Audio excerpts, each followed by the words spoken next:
देखिए सीपीसी में जो सेक्शंस हैं वो सेक्शंस आपके 1 से लेकर 158 यानी 1 से 158 तक सेक्शंस डिवाइडेड हैं। और अगर हम ऑर्डर्स की बात करें तो ऑर्डर्स 1 से लेकर 51 तक डिवाइडेड हैं। वहीं अगर हम इसकी पार्ट्स की बात करें कि 3 पार्ट में इसको डिवाइड किया जा सकता है ABC। 3 पार्ट कौन कौन से हैं? तो सेक्शन 1 से लेकर सेक्शन 35B तक को हम सेक्शन पार्ट ए में ले लेते हैं। अब यहीं पर हम बात करें ऑर्डर्स की, तो सेक्शंस के साथ में अगर हम ऑर्डर्स की बात करेंगे तो 1 से लेकर 20A तक के जो सेक्शंस हैं वो सेक्शन 1 से लेकर 35B तक और ऑर्डर 1 से लेकर 20A तक पार्ट ए के अंदर हम इसको काउंट करेंगे। वहीं अगर हम बी पार्ट की बात करें तो एग्जीक्यूशन पार्ट इसके अंदर आता है, जिसको हम निष्पादन हिंदी में कहते हैं।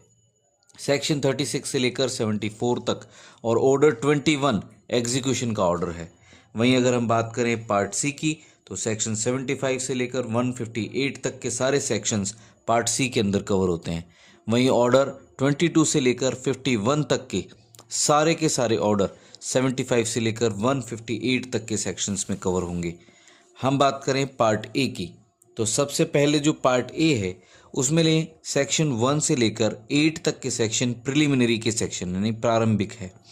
वहीं अगर हम बात करें सेक्शन 9 से लेकर 14 तक तो वो है ज्यूरिसडिक्शन एंड रेस जुडिकेटा से रिलेटेड यानी न्यायालयों की अधिकारिता और पूर्व न्याय के सिद्धांत। सेक्शन 15 से लेकर 25 तक के सेक्शन प्लेस ऑफ सुइंग यानी वाद करने का स्थान, कहाँ हम किसी केस को सूट करेंगे, किसी सूट को हम कहाँ पर फाइल करेंगे, ये प्लेस ऑफ सुइंग सेक्शन 15 से 25 तक डिवाइड किया हुआ है। वहीं अगर सेक्शन 26 में देखें तो इंस्टीट्यूशन ऑफ सूट, वादों को संस्थित कैसे किया जाएगा, उससे रिलेटेड सारी बातें सेक्शन 26 में लिखी है।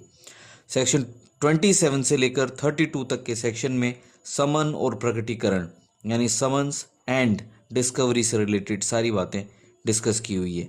सेक्शन 33 में जजमेंट एंड डिक्री को लेकर के सारी बातें डिस्कस की हुई है यानी निर्णय और डिक्री। सेक्शन 33 इसके बारे में डिस्कशन करेगा। वहीं इंटरेस्ट जो है वो सेक्शन 34 में और कोस्ट सेक्शन 35 एंड 35B में डिस्कशन होगा।